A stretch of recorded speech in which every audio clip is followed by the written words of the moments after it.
anak Miss semuanya, selamat pagi nak. Nah, bagaimana kabarnya hari ini? Semoga kita dalam keadaan yang sehat ya.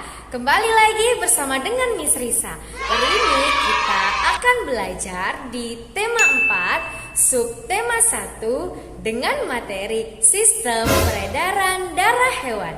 Pada pertemuan kita sebelumnya, kita sudah membahas sedikit mengenai sistem peredaran darah pada hewan. Nah, hari ini kita akan membahas lebih lengkap lagi mengenai sistem peredaran darah hewan. Yang akan kita bahas adalah pada hewan serangga, ikan, amfibi, reptil, dan cacing tanah. Nah, pada pertemuan sebelumnya kita sama-sama mengetahui bahwa sistem peredaran darah pada hewan itu terbagi menjadi dua. Yang pertama adalah sistem peredaran darah terbuka dan sistem peredaran darah tertutup. Pertama, kita akan membahas sistem peredaran darah terbuka. Dikatakan terbuka karena darah ataupun hemolimfa tidak selalu mengalir melalui pembuluh darah. Pada saat tertentu, darah akan meninggalkan pembuluh darah dan darah langsung diedarkan melalui rongga-rongga pada tubuh kita. Lalu setelah itu, darah akan kembali lagi menuju ke pembuluh darah. Nah, selanjutnya yang kedua adalah sistem peredaran darah tertutup. Dikatakan tertutup karena darah itu dia diedarkan melalui pembuluh-pembuluh yang saling berhubungan. Nah, itulah dia dua jenis sistem peredaran darah pada hewan. Nah, agar anak-anak Miss mengetahui sistem peredaran darah pada serangga, ikan, amfibi, reptil maupun cacing tanah, yuk kita simak ya nak pada penjelasan Miss berikut ini. Sistem peredaran darah serangga. Salah satu contoh serangga adalah belalang. Sistem peredaran darah serangga ini itu berupa sistem peredaran darah terbuka. Sistem peredaran darah serangga terdiri atas jantung dan pembuluh nadi. Darah dan cairan tubuh pada serangga disebut hemolimfa. Aliran hemolimfa dimulai dari jantung pembuluh yang berdenyut hingga memompa hemolimfa masuk ke sel-sel tubuh tanpa melalui pembuluh darah kapiler. Dari sel-sel tubuh, hemolimfa akan kembali ke jantung pembuluh.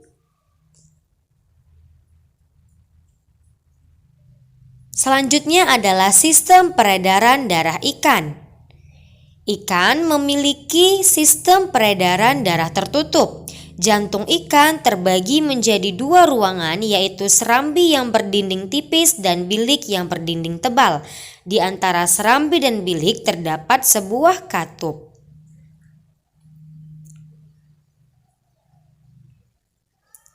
Sistem peredaran darah ikan dimulai dari jantung yang mengalirkan darah keluar menuju insang. Pembuluh kapiler di dalam insang akan melepaskan karbon dioksida ke dalam air dan mengambil oksigen dari dalam air. Dari insang, darah akan mengalir ke seluruh tubuh. Selanjutnya, darah mengikat karbon dioksida dari sel-sel tubuh, kemudian kembali menuju ke jantung. Sistem peredaran darah ikan merupakan sistem peredaran darah tunggal karena dalam satu kali peredaran darah hanya satu kali melewati jantung. Selanjutnya adalah sistem peredaran darah amfibi. Sistem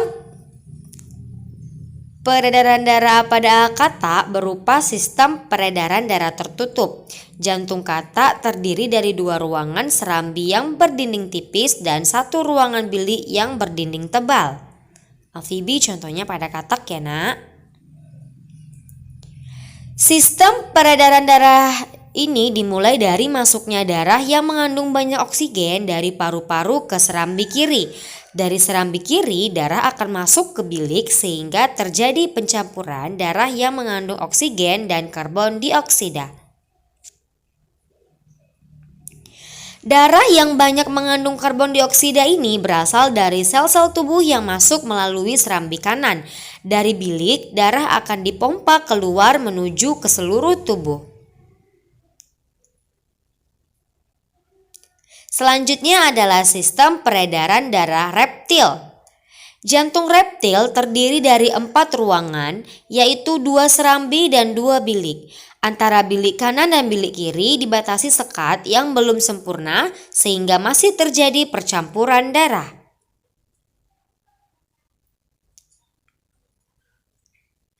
Sistem peredaran darah pada reptil sama seperti pada manusia, yaitu sistem peredaran darah tertutup dan peredaran darah ganda karena darah beredar melewati jantung sebanyak 2 kali. Jadi sama seperti manusia ya nak. Selanjutnya adalah sistem peredaran darah cacing tanah. Cacing tanah memiliki sistem peredaran darah tertutup dengan kapiler-kapiler yang tersebar di seluruh tubuhnya.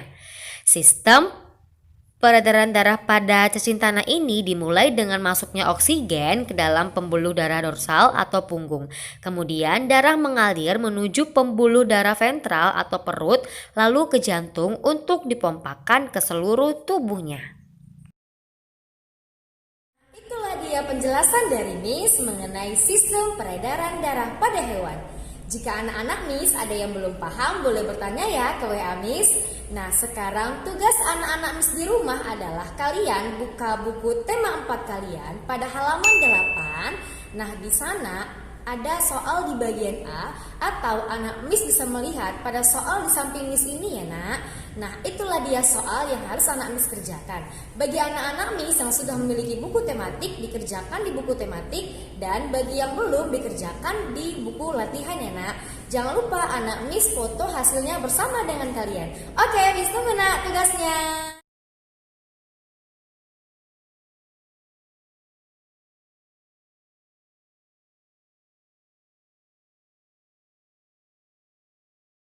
Materi kita pada hari ini yang pertama, pada dasarnya sistem peredaran darah hewan sama seperti dengan manusia, terutama pada serangga, ikan, amfibi, reptil, dan cacing tanah.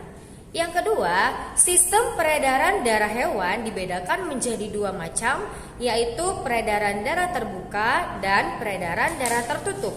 Yang ketiga, dinamakan sistem peredaran darah terbuka karena darah ataupun hemolimpa tidak selalu diedarkan melalui pembuluh darah.